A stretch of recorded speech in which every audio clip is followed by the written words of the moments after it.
Naka-double po din. Naka-double. Hindi pa kasi po. Kababa lang. Kababa lang. Kaya nga po, wala namang problema. Nagbabayad kami ng bahay parking dito eh. Pasuyo na lang boss. Sir, naka-double tayo sir. Unang una. Hindi, kababa lang kasi binaba yung mga papeles. Nagbayad kami ng Kaya nga po sir. Taga rito lang ako. Opo, dapat inaayos natin. Tingnan mo mo, baka mga kapat. Kakaalis lang ng ano po. Hindi na po nagbabayad ako ng parking dito. Asan po yung ticket niyo sir? Nagbabayad kami ng parking dito. Asan nga po yung ticket natin ngayon sir? Ano sa kanya pa? Wala pa, ibig sabihin wala pa. Ay hindi na. Dito makita natin may nakasulat dito, don't block the driveway. Bawal makadaan. Pero dito isa. Kasi nilang gisna, ang kinagisna nilang dati, pwede tayo magparada kung saan. Ayan ang ating team leader, Sir Mendoza. Thank you po. Sir, mabuhay ka. Mabuhay ka rin, God bless. Yes, salamat.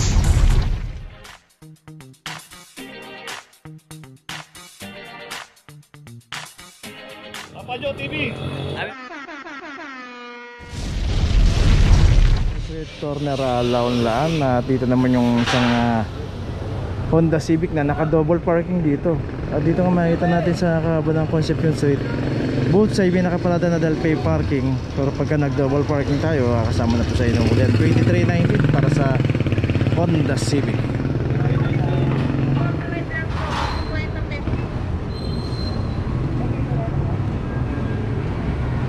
Kaya iwasan po natin pumarada sa mga iwasan po natin mag-double parking sa mga kahit pay parking po yan, kahit secondary road. Parada po natin ng maayos. May notice na rin.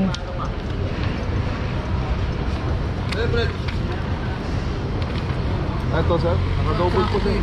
Naka-double. Hindi pa kasi Kababa lang. Kababa lang. Kaya nga po, wala namang problema. nagbabayad kami ng bahay parking dito eh. Pasuyo na lang boss. Sir, naka-double tayo sir. Unang una. Hindi, kababa lang kasi binaba yung mga papeles. Nagbayad kami ng Kaya nga parking po dito. sir. Taga rito lang ako. Opo, dapat inaayos natin. Tingnan mo mo, baka mga kapat. Kakaalis lang ng ano po. Kakaalis lang. Hindi ko kami nakaparking ako dito. Kaya nga, may naaaputan na. Kasi saan na ba yung nagpa-parking dito? Dahil ako nagbabayad ako ng parking dito. Asan po yung ticket niyo sir? Nagbabayad kami ng parking Asan dito. nga po yung ticket natin ngayon sir? Ano sa kanya pa? Wala pa, ibig sabihin wala pa. Ay hindi na. Puntahan lang natin yung office sir. Ay hindi. Tangin na. Tanggal niyo yun. Nananakot pa si Sir Hindi, wag mong tanggalit. Okay naman yan pagka binaklas niya yan. Taga rito lang naman siya. At ayun, kagaya nung nangyari din sa NATO kanina, malaking abala po yung aabutin natin pagka binaklas po yung clamp. Kaya iwasan po natin magbaklas ng clamp. Wag po tayong manakot. Okay, tuloy na po tayo.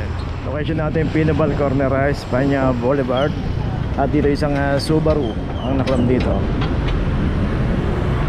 2444 para sa Subaru. So yung isang Toyota Hiace, mayroon driver doon.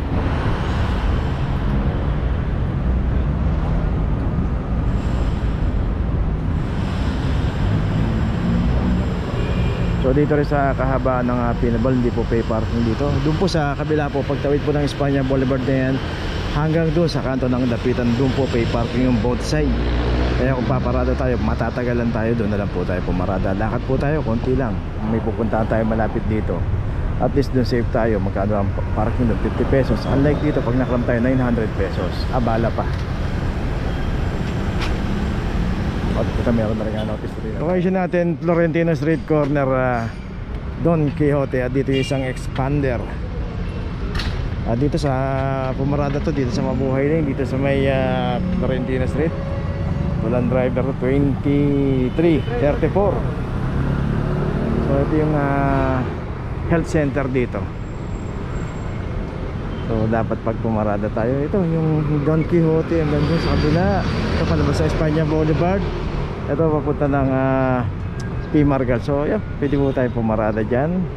Secondary road dyan. Huwag lang po tayo mag street corner saka double parking. Kaso dito inabot ng isang expander kaya naklam.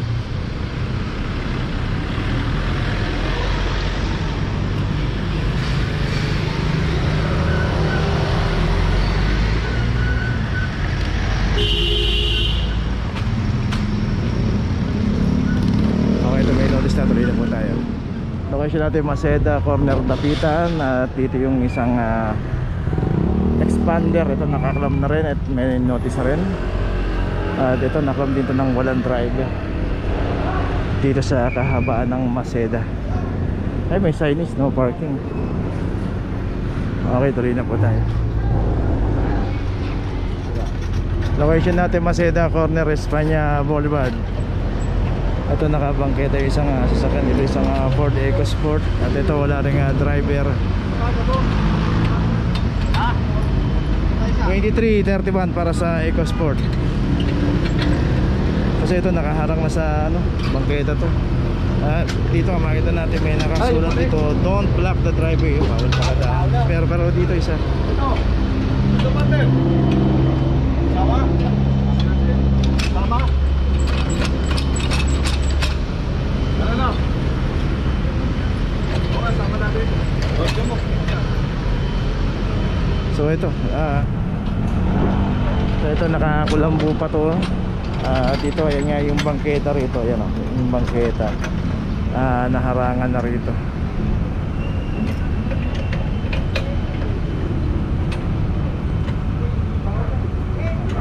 $24.41 para dito sa nakakulambo.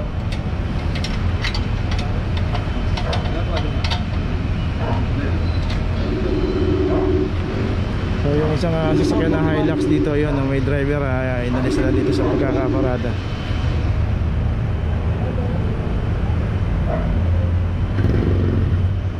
Isang Honda City pala to, Honda City. Turuan natin lang yung papel.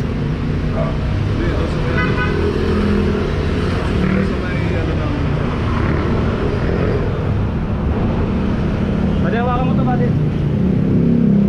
Nakakulambo ang Honda City. So papasok ko sa loob kasi ipit na dyan, side mirror. Anang? Yan, para kita kagad.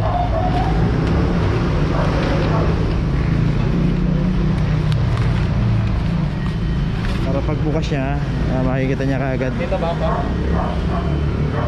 Okay na yan. Okay. Dito na lang tapos. Pwede na ito. Para huwag mo na yung baba, para kita niya kagad. Okay.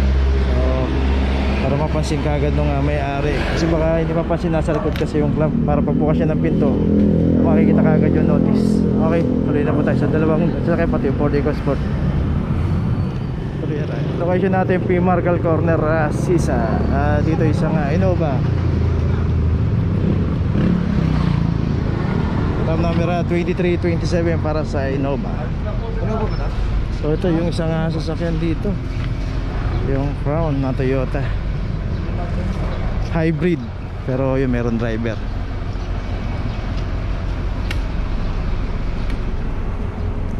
Okay, itong Innova may notice na. Ayan, lagay, tuloy na po tayo. Location natin Maceda Corner, Simon.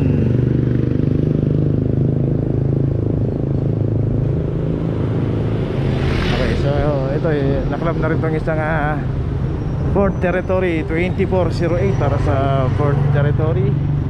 Dito rin sa kahabaan ng Maceda Mabuhay Lane. Kung wala po tayong mapaparadaan, lagay na lang po natin sa mga secondary road. Okay, sa mga pay parking. May mga pay parking po rito, marami po. Kala mag-e-effort nga lang tayo maglakad. Okay, itong territory may notice na. Tuloy na po tayo. Location natin P-Campa Corner, Loyola Street. Dito naman yung isang Toyota Vios. Ito street corner na yung pagkakaparada nito. So hanggang dito lang pala to. Dapat hindi na siya aabot dito, dapat i-adjust to. So itong poste na to, dapat nakapasok pa siya rito. So kaya naklamp tong isang Vios. Dito naman kasama po sa mga violation po yung street corner, especially po pagka nakaparada tayo sa secondary road o kaya sa mga mabuhay lane. Dapat pasok pa po natin kaya yung Toyota Race ito, okay na yan. Ito may notice na rin. Bili na tayo. Location natin Ramon Magsaysay Corner, Santol. Ayan na po yung Santol Street. Dito naman isang Nissan Sentra.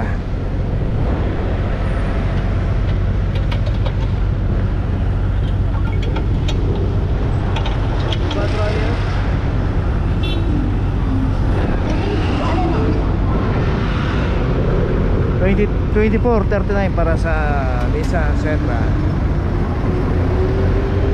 Dito nga pag dito na natin pinarada yung sasakyan natin. Inuuli na po yan. Sana sinagad natin banda roon.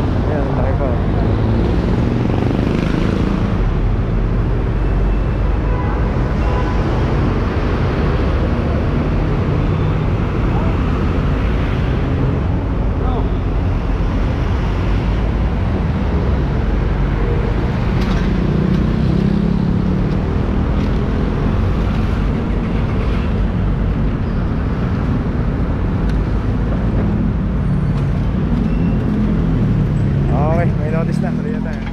Location natin P. Margal Corner, Casania Street. At dito isang pampasayaron jeep. Ito wala ring driver to.